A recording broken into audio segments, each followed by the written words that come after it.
Good morning. So today we will see how we can configure an IP core in Vivado and how to use integrated logic analyzers inside Xilinx Vivado. Okay. So first we will do the basic things. Create a project. You can give some names.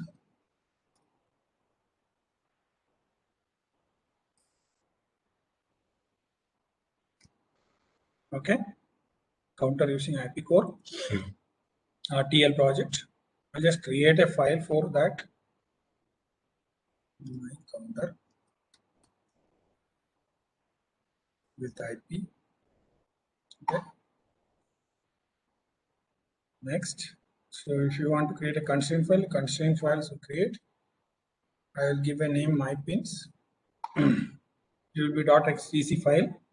Go next. Now we have to select our device. Which is our device? We are using an Nexus A7 board. So we'll just go and see. It is Digilent Nexus A7 FPGA reference board manual. So we will see which is the device we are going to use.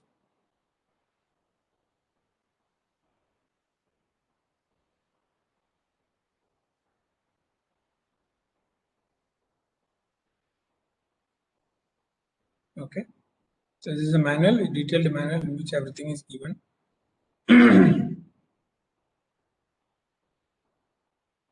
Purchasing option will be there.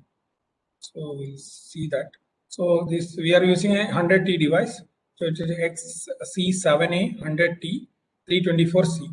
So we'll go to Vivado screen and take that XC7A 100T. Okay, 100T, and the device is 324 minus 1. Minus 1 is the speed gate. Okay, finish the project.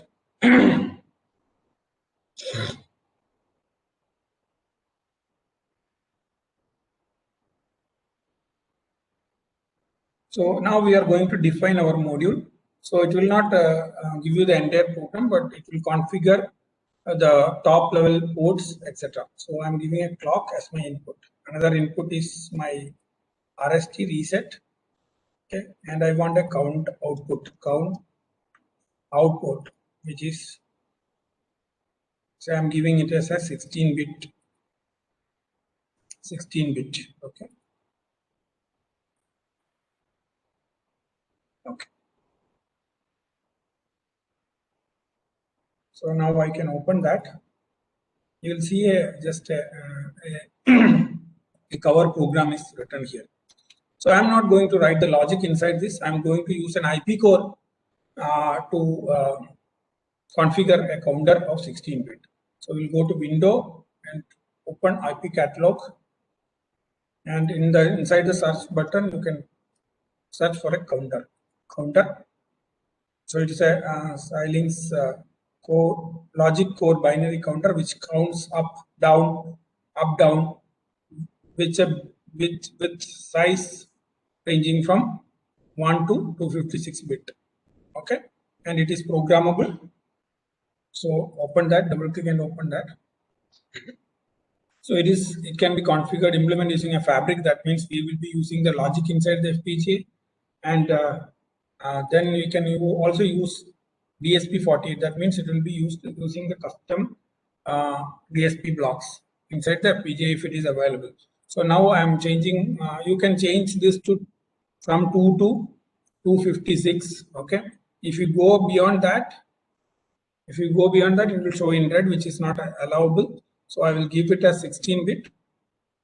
Increment value is 1. I can give it as 2, 3, or whatever value you want. Till FFF you can count. Increment the count. Control. I'm enabling a synchronous clear. So whenever I'm enabling, you can see here it is coming up. It is becoming active in the block diagram, and give OK. So something happened. Yeah, here increment value I have not given, so that is why it is erroring out.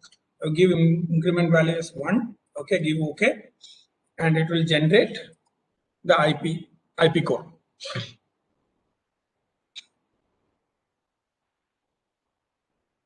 Yeah. Once it is generated, you go back to sources, and inside the sources you will find IP sources. Okay, and click open the counter IP, and you will find instantiation template, one for VHDL and one for Verilog programming. So double click on the Verilog programming thing, and you will find an instantiation template. Okay, copy that and come back to your main program, paste that in your main program, and now you have to customize it. First thing you want to change is the instance name. You change it to counter 16 or something, which is not used anywhere. Now I'm mapping my clock to the counter clock. Okay, and clear is connected to reset. My output is connected to the output of the IP counter will be connected to count. Okay. So clock is connected to this clock, reset is connected to this reset, and count is connected to the output of the IP's output. Save that. Okay. Okay. Now I am running the implementation. Okay. I'm running the implementation.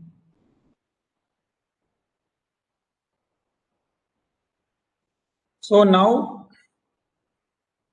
our implementation is completed. So now we will open the implemented design. Why we are opening this implemented design is to give pins. Okay, so we have three pair of pins. One is clock pin, one is reset pin, and the other is 16-bit output. So what we will do is we'll select the IO ports. Okay, so here you can see all is listed. Okay, so now it is all LV-CMOS 33. So we'll change everything to LV-CMOS 33 first. Okay, now we'll give the clock. It is E3. How you are getting E3? So that is listed here in the user manual of our board. If you search clock, okay. If you search clock, you will find Nexus A7 board includes a 100 megahertz crystal oscillator connected to E3 pin. So that we are taking to the counter clock. Okay, E3 100 megahertz clock. Okay, that is E3. That is fine. Now one more thing. We need some pin for resetting it, right? So that is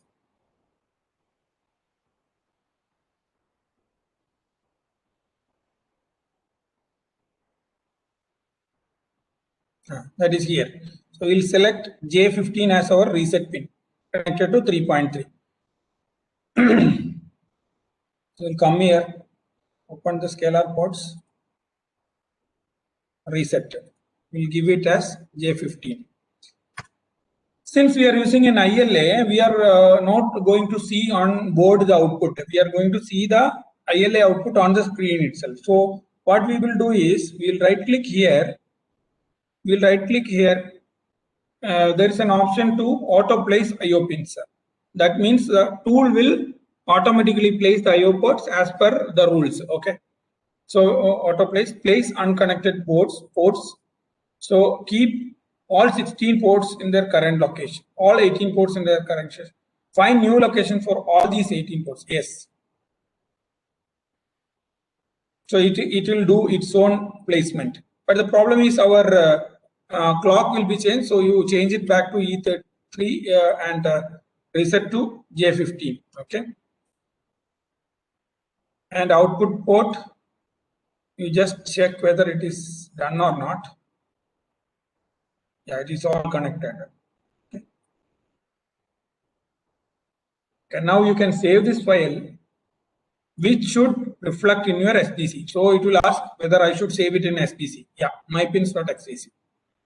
Okay, that is fine. Now, what is our next step is, we want to put an ILA into our design. Logic analyzer, integrated logic analyzer into our design to see the outputs from the board to the PC. So for that also you go to window, IP catalog you take and search for ILA. So you'll find integrated logic analyzer. Okay, this is Intel's proprietary thing. So open that. So it is like similar thing what you do in your hardware lab, where you have a logic analyzer and you have some probes. So you take the probes, connect it to the logic analyzer in one end. The probing end you will connect it to your hardware where you want to see the signals, and then you will find the waveforms or the values in the logic analyzer. Here, like that, we have it can have 1024 till 1024 probes. That means you can use 1024 probes. Okay, and each probe can have 4096 tips. Okay, and there is a data and a trigger. That means it can read data and it can trigger as well. So based on the trigger, so the board will be continuously running the logic, right? Whenever you download the bit file, the board will be continuously running the logic. But when you want to see it on your computer screen, so for that we give a trigger. Once the trigger meets the condition, it will capture the values from the FPGA, excuse me, and show it on the computer. So how many probes you need to see? I want to see 16 counter values, and okay, I will see my reset also.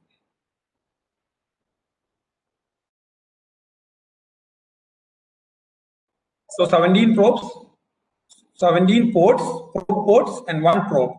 Okay, even I can increase this also, and I am putting it as a data and trigger. That means it can continuously trigger and data, like that it will go. Or else, if you have separate trigger values, you can give that also.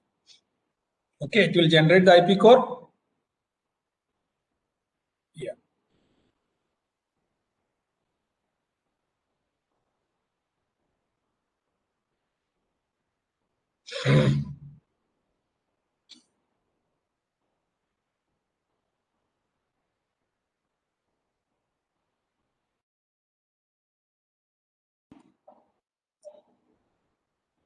Okay, now we will go back to our sources.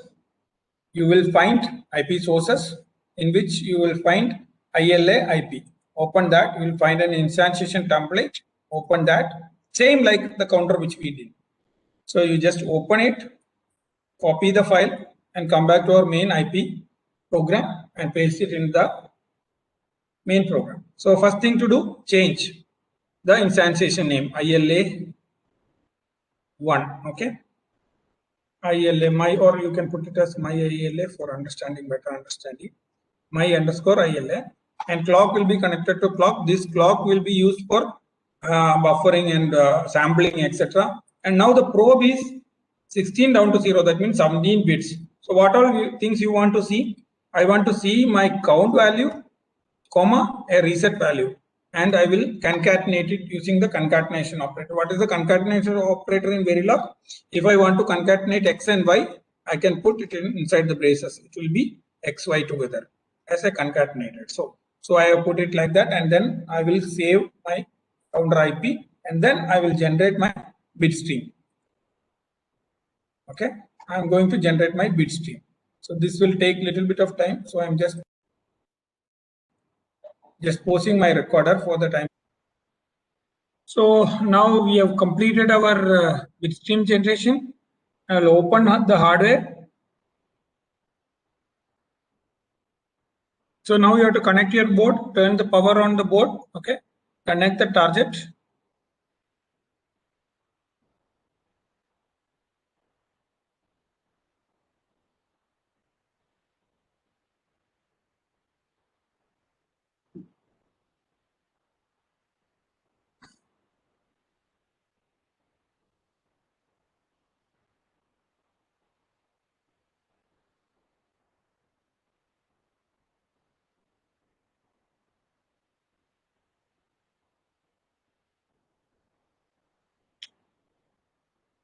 So once the target is connected, you can, for better visibility, I'll just open it up. So you can see our device is connected. You can program it. Program device. Okay. Okay.